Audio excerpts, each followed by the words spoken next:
Hello, I am Aggie again from fakopp, and this is ArborSonic Academy. Episode 3. This will be about sensor geometry. So let's get started. This is the 3 tab, and here, if you have fulfilled everything you wanted, we can move on to the sensor geometry. Okay, here we have a lot of little smart things and settings and possibilities. So it might be a little long, but follow me and I will show everything. Okay, just starting here at the top. So first of all, you can give a name to your layer. Well, the program automatically names the layers like layer 1 and 2, 3 and 4 and so on. But you can change it if you want, if you like, if it will make you remember easier. So layer something. Okay, next step or next possibility is that you should fulfill the height of the layer. It can be done by these arrows, but it may take a long time, so you can type it in as well, like this. Okay, please note that all your layers should be a different height. So if you're measuring one layer and you measure above it, of course it will be a different height. So, but what may be a little tricky if your tree is not on a plane. So in this case, please remember from which side you measure the height. So let's see the next step. These are the geometries. We have 4 different geometries, irregular, of course, because the most of the tree trunks are they have an irregular shape, but they can close to ellipse, or they can even be close to a circle. And well, we have a 4th geometry as well. It is the rectangular. Well, it's not very common in nature, but it can be very useful inspecting a wooden structure. So, let's start with the easiest. The most simple one is the circle. In every geometry, you have to decide how many sensors will you use. Here you can change it with these arrows. And of course, you have to decide if you will use the Ludwig sensors or not. So let's see what's the difference. Then you have to measure the circumference at this height, of course, and you can type it in. And now here is the geometry. In the case of circular and elliptical geometry, the program tells you where to place the sensors and the Ludwig sensors as well. So now you just have to place them onto the right position. And well, there is penetration depth and bark thickness. These are the same for all the geometries. Penetration depth is that the needles, how deep they are in the tree. So this is measured from the surface, and I think it's more easier to measure it in a backwards way. So just think about that. The whole needle is 6 centimeters long. So if there is the bark and there is maybe just 2 centimeters outside the bark from the nail, then 4 centimeters are inside. So this is the penetration depth, how deep it penetrated. Bark thickness is the volume which, well, just in the name, it is the thickness of the bark itself.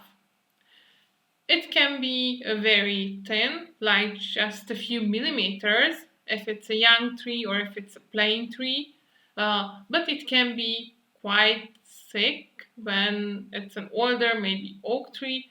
Let's say that it is 3 centimeters in this example. It's important that the penetration depth should be always bigger than the bark thickness, because the tip of the nails should be in the wood material itself and not in the bark, because it is needed for great acoustic coupling.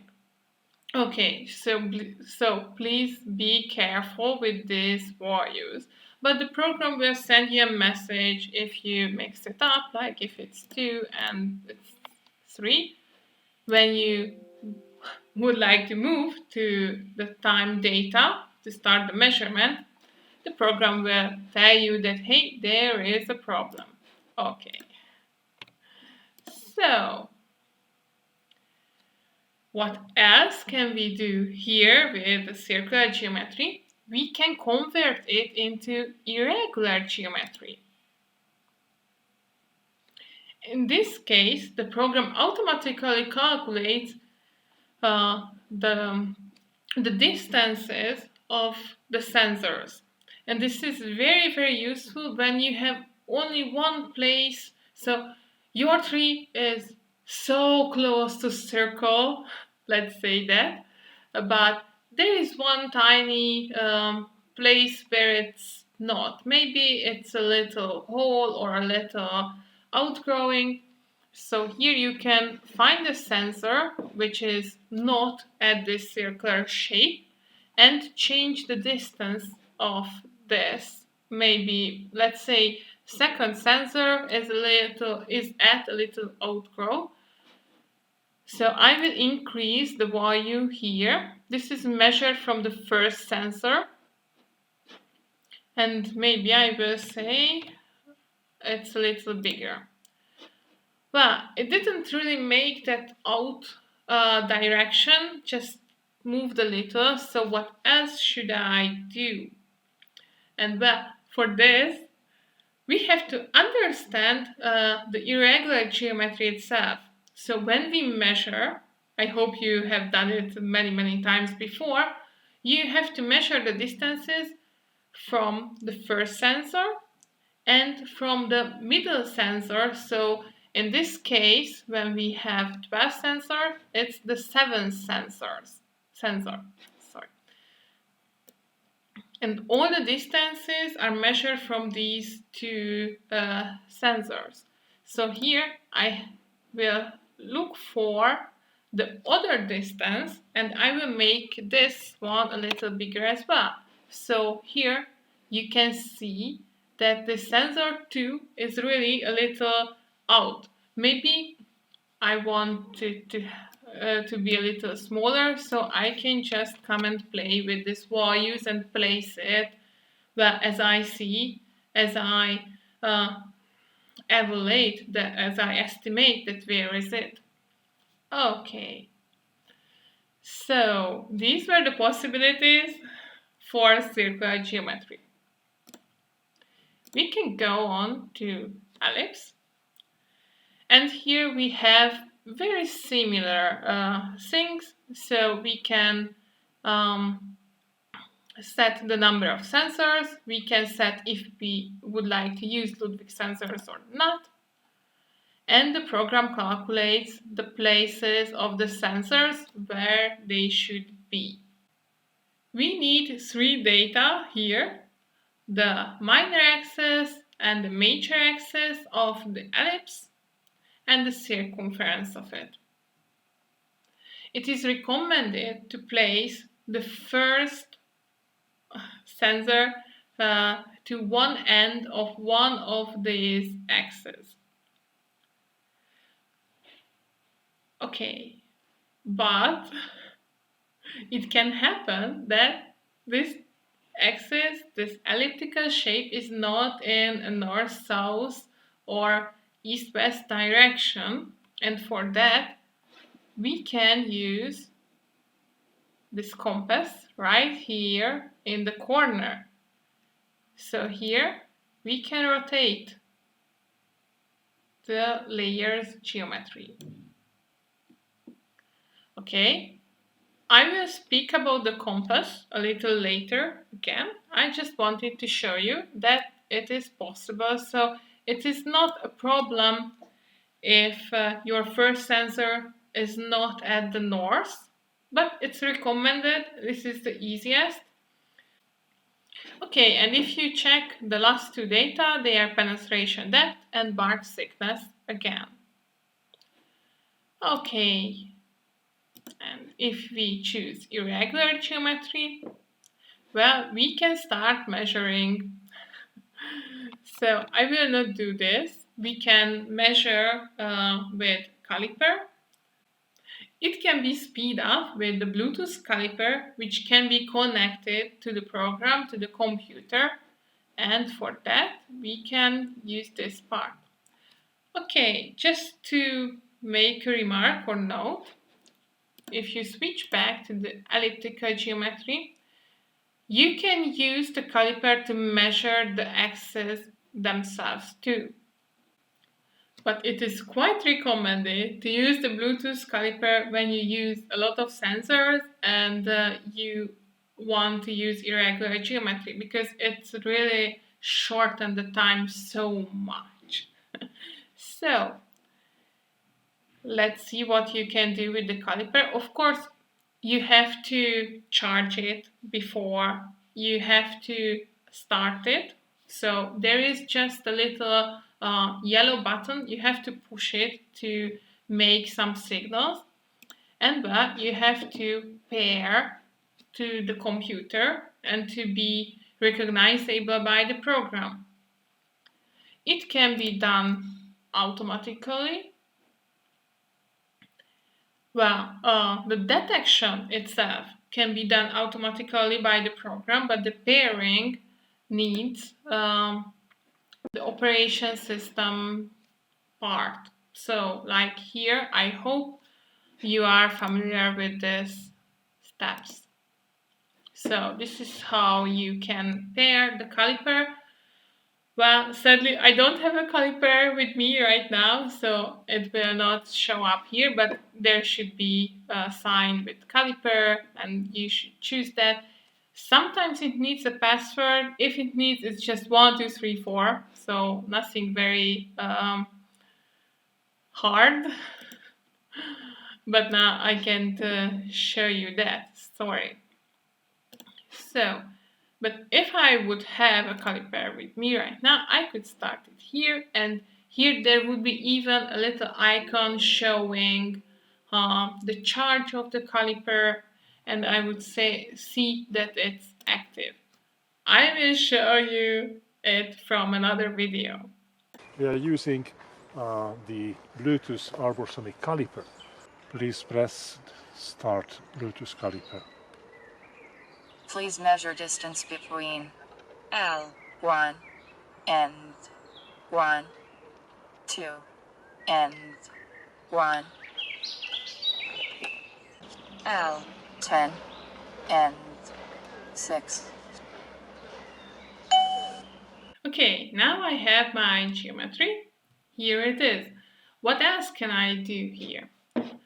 On the left corner, there is layers, and here you can add the layer if you need a new one. It's here, and it's just named automatically by the program.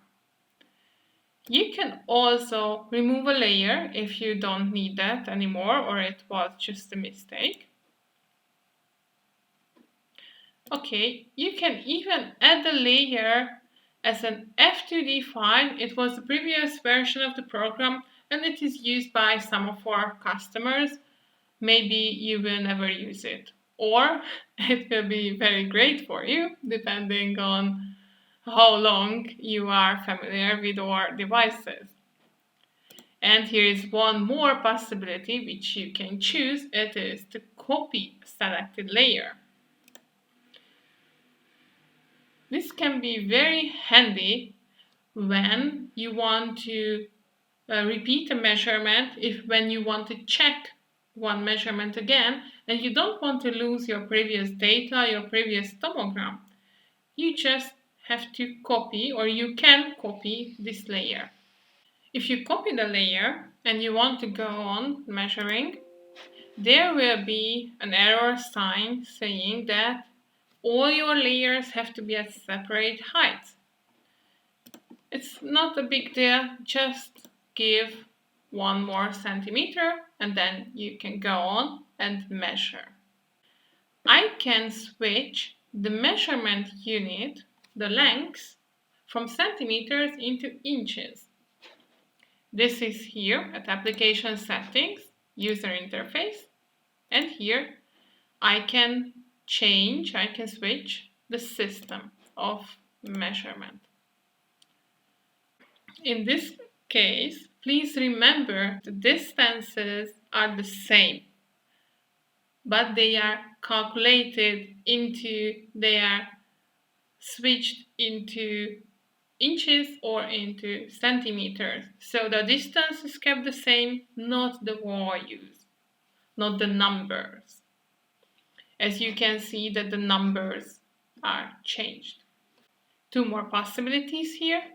First, as in the right corner, you can export an image of this layer if you like it. This image will appear in the image container, like here. Okay, it might be a little small, but believe me, it's right here. Returning to Sensor Geometry tab. Our last possibility or function is this compass in the right down corner. The layers can be rotated separately.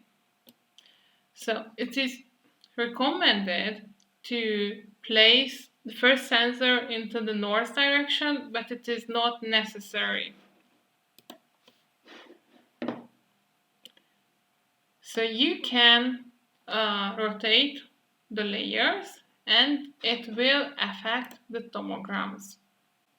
So here you can see that the first sensor is right here, it's here, and it's kept at the north in the other layers. On Tomogram tab, you cannot change the direction. So it is here, but you cannot move it anymore. It just indicates the directions. And when you switch to multi-layer model, you can check that the directions are kept. So here, this is the first sensor, but in the next layer, it is the fourth, it is the second, and the second again. And here, the compass changes as you rotate the model. Okay, wow. Returning to sensor geometry, just to close this episode, thank you for your kind attention. I hope you found it useful. And well, if you like these videos, you can check the previous ones, and we are just preparing for the next one. So, see you in the next video. Bye bye.